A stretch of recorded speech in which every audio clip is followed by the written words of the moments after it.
رسول اکرم صلی اللہ علیہ وآلہ وسلم کی عادت شریفہ تھی کہ آپ پینے والی چیز کو 3 سانسوں میں نوش فرماتے۔ ہر سانس میں منہ سے پیالہ جدا کرتے، پھر سانس لیتے اور پیالے کو جب دہن شریف کے قریب لاتے تو بسم اللہ پڑھتے، اور جب جدا فرماتے تو حمد بجا لاتے۔ اس طرح 3 مرتبہ کرتے۔ آپ صلی اللہ علیہ وآلہ وسلم کی پسندیدہ مشروبات ان اشیاء پر مشتمل ہیں۔ پانی۔ رسول اکرم صلی اللہ علیہ وآلہ وسلم ٹھنڈے اور شیریں پانی کو پسند فرماتے تھے۔ حضرت عائشہ صدیقہ رضی اللہ تعالی عنہا فرماتی ہیں کہ رسول اکرم صلی اللہ علیہ وآلہ وسلم کے لیے سکیہ سے ٹھنڈا اور میٹھا پانی منگوایا جاتا تھا۔ مروی ہے کہ سکیہ ایک چشمہ ہے جو مدینہ طیبہ سے 2 دن کی مسافت پر واقع ہے۔ دودھ۔ حضرت ابن عمر رضی اللہ تعالی عنہ راوی ہیں کہ رسول اللہ صلی اللہ علیہ وآلہ وسلم نے فرمایا کہ 3 چیزوں کو رد نہیں کرنا چاہیے: تکیہ، دودھ اور خوشبو۔ حضرت ابن عباس رضی اللہ تعالی عنہ فرماتے ہیں کہ میں اور حضرت خالد بن ولید رضی اللہ تعالی عنہ حضرت رسول مقبول صلی اللہ علیہ وآلہ وسلم کے ساتھ حضرت میمونہ رضی اللہ تعالی عنہا کے گھر گئے۔ وہ ایک برتن میں دودھ لے کر آئیں۔ حضور اکرم صلی اللہ علیہ وآلہ وسلم نے اسے نوش فرمایا۔ میں دائیں اور حضرت خالد بن ولید بائیں جانب تھے۔ آپ صلی اللہ علیہ وآلہ وسلم نے نوش فرمانے کے بعد مجھے فرمایا کہ اب پینے کا حق تیرا ہے۔ ہاں، اگر تو بخوشی قبول کرے تو خالد کو ترجیح دے دے۔ میں نے عرض کیا کہ میں آپ صلی اللہ علیہ وآلہ وسلم کے پس خوردہ پر کسی کو ترجیح نہیں دے سکتا۔ پھر حضرت ابن عباس رضی اللہ تعالیٰ عنہ نے فرمایا کہ رسول اللہ صلی اللہ علیہ وآلہ وسلم نے ارشاد فرمایا کہ دودھ کے علاوہ کوئی بھی چیز ایسی نہیں جو کھانے اور پینے کا کام دیتی ہو۔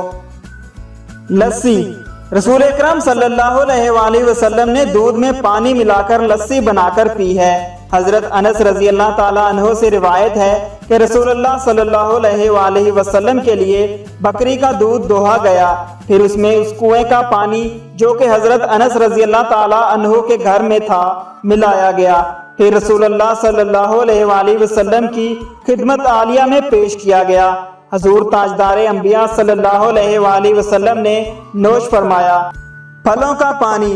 رسول اللہ صلی اللہ علیہ وآلہ وسلم نے پھلوں کا پانی بھی پسند فرمایا ہے، یعنی انگور یا کھجور میں پانی ڈال کر رکھ دیا جاتا، جب اس پھل کا رس پانی میں شامل ہو جاتا تو آپ نوش فرما لیتے، جسے نبیذ کہا جاتا ہے۔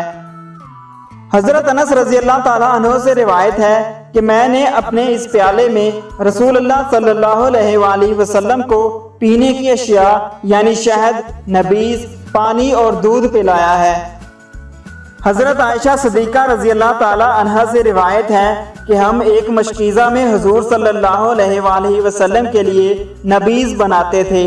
اوپر کی طرف سے مشکیزہ کا منہ بند کر دیا جاتا تھا اور نیچے اس کا دہانہ تھا۔ ہم صبح اس میں نبیذ ڈالتے تو سرکار صلی اللہ علیہ وآلہ وسلم رات کو پی لیتے، اگر رات کو ڈالا جاتا تو صبح نوش فرما لیتے۔ حضرت سوید بن نعمان رضی اللہ تعالیٰ عنہ اصحاب شجرہ میں سے ایک ہیں۔ فرماتے ہیں کہ رسول مقبول صلی اللہ علیہ وآلہ وسلم اور آپ کے صحابہ کے پاس ستو لائے گئے، انہوں نے ان کو پانی میں گھول کر نوش فرمایا۔ اس حدیث سے معلوم ہوا کہ ستو پینا بھی رسول اکرم صلی اللہ علیہ وآلہ وسلم کی سنت ہے۔ شہد۔ شہد حضور اکرم صلی اللہ علیہ وآلہ وسلم کے پسندیدہ اور مرغوب ترین اشیاء میں سے تھا۔ حضرت عائشہ صدیقہ رضی اللہ تعالی عنہا سے روایت ہے کہ رسول اللہ صلی اللہ علیہ وآلہ وسلم کو حلوہ اور شہد بہت پسند تھا۔ منقول ہے کہ عموماً سرور دو عالم صلی اللہ علیہ وآلہ وسلم صبح میں شہد میں پانی ملا کر نوش فرمایا کرتے تھے، پھر جب اس پر کچھ وقت گزر جاتا اور بھوک محسوس ہوتی تو جو کچھ موجود ہوتا کھا لیا کرتے تھے۔ ان احادیث سے معلوم ہوا کہ شہد کا استعمال سنت ہے اور اس میں صحت کے لیے بہت فائدہ ہے۔